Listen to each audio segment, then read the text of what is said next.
All right, so day one's over. It's a new day. Let's talk about what happened, and then we'll take a look at the board. The good, the bad, the ugly. Most of it's put together, and then I fried my Vesk.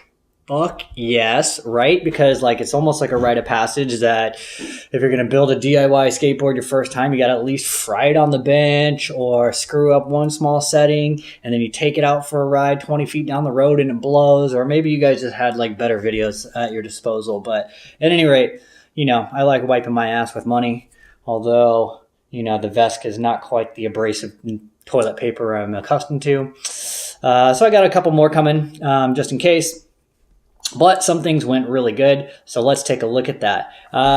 This, right now, I'm actually still kind of stuck on what I want to do for a taillight option. So I have these. I got these from Amazon. I have these on my e-bike. They're really simple. They're little 12 volts. But I'm like, how do I mount it on the back? So right now I'm going to be playing with this as just a piece of wood. It's 1 inch by 1 inch square dowel. Super cheap. It's only like $3 for 3 feet at Home Depot.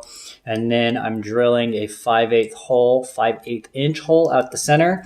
It actually fits perfectly inside there, like so, right? So it has a rubber grommet that comes with it, but then you need a 3/4 inch hole, and the tolerance here is already pushing the limit. So that's okay, because I'll just use a little bit of glue. I don't know, maybe some E6000, because I don't want it to be glued in too tight as well, because if one of these blows out, then I'm never going to be able to get it out, and then I got to do a whole nother block again. So I want it to be in there snug enough, which it actually fits perfect.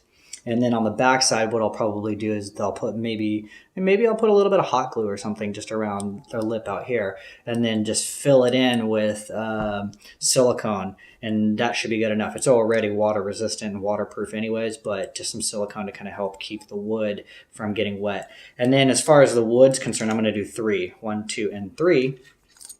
I'll probably wrap it with duct tape.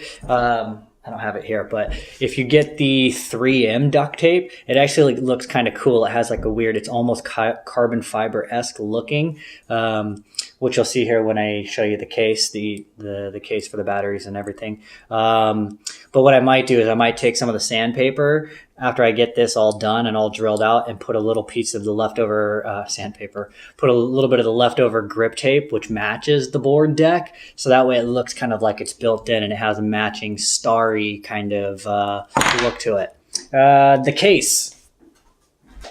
So this is the case that you get from DIY Electric Skateboards for a 12S4P, as I mentioned earlier.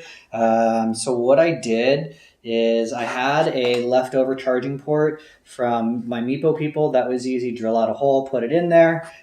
Here is the power cable, or the power switch right here. I actually drilled the hole a little bit too big, and the switch itself was just barely holding onto the hole. So I went to Home Depot, and they had this rubber grommet.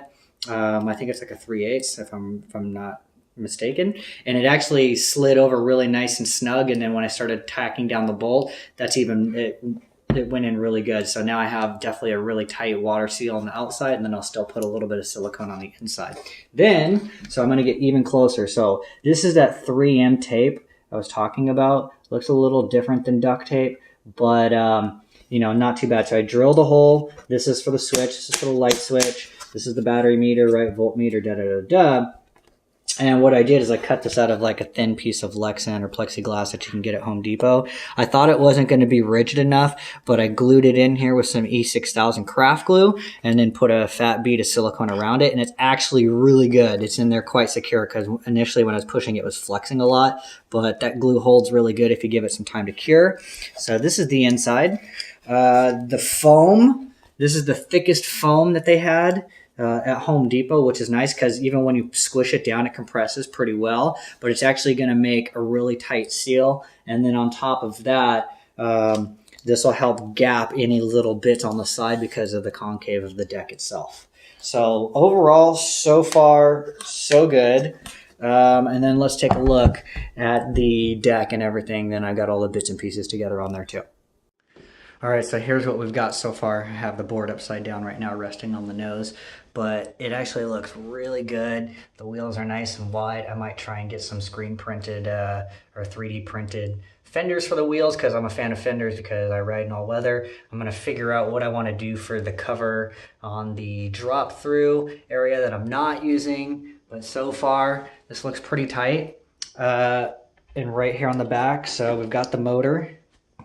Yeah, the 6355, 190 kV. The motor mount I spray painted black so it looks even more stealthy. And then once the case is over here, all of the holes will be hidden quite well. And then all I have to do is figure out where I want to put a headlight. And then the tail lights will go back here.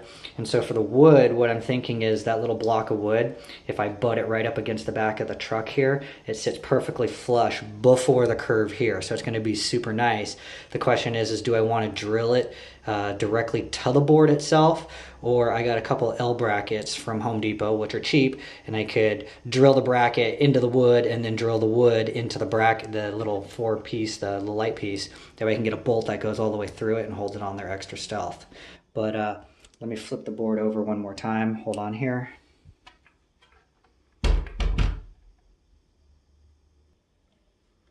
Okay, so flip the board over. This is what it looks like upright. I think it looks great. I love this grip tape. I've got something cool to look down at. It's kind of unique, not just a standard black color. So yeah, that came out pretty good. So once we get some more vests, I have 2 Fox boxes coming and a torque board vest just in case, and then whatever I don't need I'll sell off. Right now this is just a single drive, and then when I can find some more money then I'll go for a dual drive. But batteries are coming. I've got a special welder from Korea. I'm gonna try and build my own 10S4P out of some PF cells. I know everybody's all about the 30Qs, but you know, I'm going to try a budget cell first, and if that doesn't work, whatever, I'll throw it on my e-bike and then go back to building another 30Q for this board. All right, stay tuned.